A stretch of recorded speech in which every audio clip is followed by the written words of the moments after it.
Kepanitiaan dan Hukum Dagang. Nama akan dibacakan oleh Intan.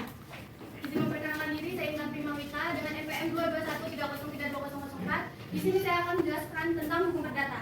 Istilah hukum perdata pertama kali diperkenalkan oleh Profesor Dejoyo Dipuno sebagai terjemahan dari bahasa Belanda, yaitu Burgerlijk Rechtwetboek atau disingkat menjadi BW pada masa pendudukan Jepang. Menurut Profesor seperti sarjana hukum perdata adalah hukum pokok yang mengatur tentang kepentingan perseorangan. Dan menurut Vendan, hukum perdata adalah suatu peraturan yang mengatur tentang hal-hal esensial bagi kebebasan individu, seperti orang dan keluarganya, hak milik dan tarikatannya. Selanjutnya ada pengertian hukum perdata material dan hukum perdata formal. Hukum perdata material adalah menerangkan perbuatan yang dapat dihukum serta hukuman apa yang dapat dijatuhkan. Sedangkan hukum perdata formal adalah mempertahankan atau menjalankan peraturan yang ada di perselisihan tersebut. Selanjutnya ada pembagian dan sistematik hukum perdata. Hukum perdata diatur dalam Kitab Undang-Undang Hukum Sipil atau KUHS dibagi menjadi 4 buku, yaitu buku pertama perihal orang yang membuat hukum perorangan dan hukum keluarga, buku kedua perihal benda, memuat hukum benda dan hukum waris, buku ketiga perihal perikatan, memuat hukum harta kekayaan, dan buku keempat yaitu perihal pembuktian dan kadaluarsa. Menurut ilmu pengetahuan hukum perdata dalam Kitab Undang-Undang Hukum Sipil yaitu 1. Hukum perorangan adalah peraturan tentang manusia sebagai subjek hukum. Dan yang kedua, hukum keluarga, di mana hukum keluarga ini memuat perkawinan beserta hukum harta kekayaan suami istri, hubungan orang tua dan anaknya. Yang ketiga ada hukum harta kekayaan, adalah hubungan hukum yang dinilai dengan uang. Dan yang keempat yaitu hukum waris, adalah mengatur benda atau kekayaan seseorang jika ia meninggal dunia. Contoh hukum perdata yaitu masalah warisan, utang piutang, perebutan hak asuh dan sebagainya. Terima kasih. Materi kedua akan dijelaskan oleh Alia. Selanjutnya ada sumber-sumber hukum perdata. Yang pertama adalah Algemeen Bepalingen van Wetgeving atau AB, yang merupakan ketentuan umum pemerintahan Hindia Belanda yang diberlakukan di Indonesia. Yang kedua adalah KUH Perdata atau Burgerlijk Wetboek, yang merupakan ketentuan hukum pemerintahan Hindia Belanda yang diperundangkan pada tahun 1948 dan diberlakukan di Indonesia atas asas korespondensi. Yang ketiga adalah KUHD yang terdiri atas 745 pasal meliputi buku 1 tentang dagang secara umum dan buku 2 tentang hak dan kewajiban dalam pelayanan. Yang keempat adalah Undang-Undang Nomor 5 Tahun 1960 yang berisi tentang pokok-pokok agraria. Yang kelima adalah Undang-Undang Nomor 1 Tahun 1974 yang berisi tentang ketentuan dalam perkawinan. Selanjutnya adalah Undang-Undang Nomor 4 Tahun 1996 yang berisi tentang ketentuan tanah dan benda-benda yang berhubungan dengan tanah. Selanjutnya adalah Undang-Undang Nomor 24 Tahun 2004 yang berisi tentang jaminan lembaga simpanan. Dan yang terakhir adalah Instruksi Presiden Nomor 1 Tahun 1991 yang berisi tentang kompilasi hukum Islam. Baik, materi ketiga akan dijelaskan oleh Nur Aini.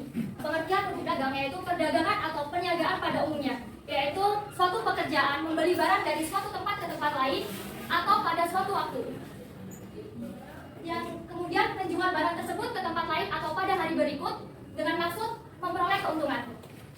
Untuk memahami makna hukum dagang, salah satu kutipan rumusan hukum dagang yang dikemukakan oleh para sarjana yaitu hukum dagang adalah hukum bagian dari hukum perdata pada umumnya, yaitu yang mengatur masalah perjanjian atau perikatan-perikatan yang diatur dalam buku 3 Burgerlijk Wetboek.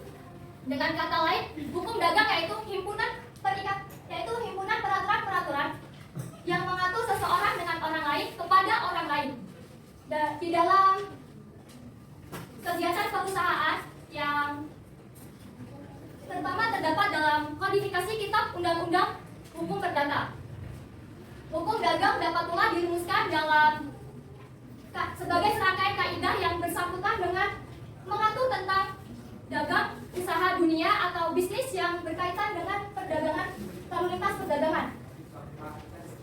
Baik, selanjutnya sumber-sumber dan sistematik hukum dagang.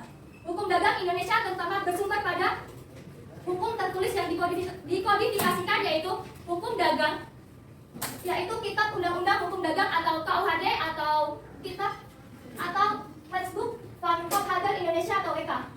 Yang kedua, Kitab Undang-Undang Hukum Sipil atau KUHS atau Burgerlijk Wetboek Indonesia atau BW. Yang kedua yaitu hukum tertulis yang dikodifikasikan yaitu peraturan-peraturan yang mengatur tentang hal-hal yang berhubungan tentang perundangan.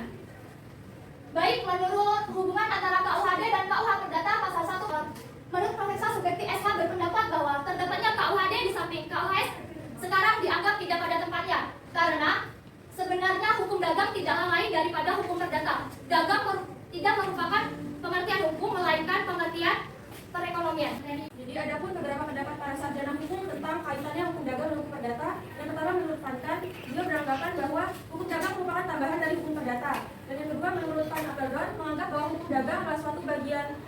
bagian istimewa dari lapangan hukum perdekatan yang tidak dapat ditetapkan dalam kitab 3 KUHS. Yang ketiga, menurut Sukardono menyatakan bahwa pasal 1 KUHD menyatakan memelihara kesatuan antara hukum perdata dan hukum dagang. Dan yang terakhir, menurut Tita Wijaya menyatakan bahwa hukum dagang adalah suatu hukum sipil yang istimewa. Sekian, terima kasih. Kami persilakan. Baik, terima kasih atas kesempatannya. Sebelumnya izin memperkenalkan diri. Saya Aisyah Cininrum, NPM 2D 13.32.24. Ingin bertanya kepada pemateri, dari apa yang sudah disampaikan, tadi saya mendengar tentang hukum waris dipisahkan dari hukum perdata. Mengapa itu bisa terjadi? Perkenalkan, nama saya Susiati, NPM 2213032035. Di sini saya ingin bertanya kepada pemateri kalian, KUH Perdata berlaku di Indonesia berlandaskan asas pokok ordinasi. Apa yang dimaksud asas itu? Perkenalkan, nama saya Mega Astuti, NPM 2213002. Izin bertanya kepada pemateri, yaitu apakah keberlangsungan hukum perdata di Indonesia dapat menjerat siapa saja? Terima kasih.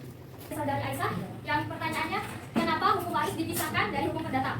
Karena hukum dagang berkaitan dengan tindakan manusia yang berkaitan dengan hukum urusan dagang. Oleh karena itu, hukum dagang tidak masuk dalam hukum keperdaan. Kemudian hukum dagang juga berkaitan dengan hak dan kewajiban antar pihak yang bersangkutan dalam urusan dagang. Hukum berkaitan mengatur hal ini. Terima kasih.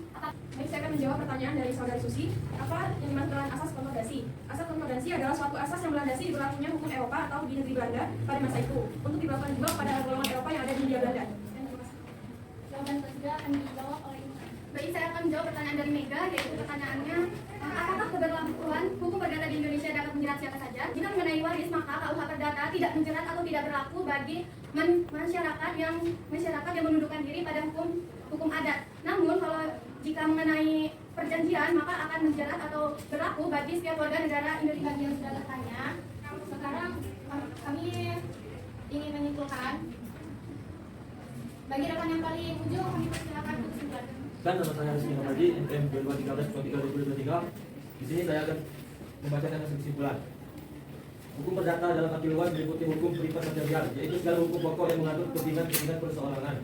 Hukum perdata material adalah menerapkan perbuatan apa yang dapat dihukum, serta hukuman apa yang dapat dijatuhkan. Yang kedua, hukum perdagangan. Perdagangan pada umumnya adalah pekerjaan membeli barang dari suatu tempat atau pada suatu waktu dan menjual barang itu di tempat lain. Sumber hukum dagang di Indonesia bersumber pada hukum tertulis yang dikodifikasikan dan hukum tertulis yang belum dikodifikasikan. Sekian dari kelompok kami akhiri. Wassalamualaikum warahmatullahi wabarakatuh.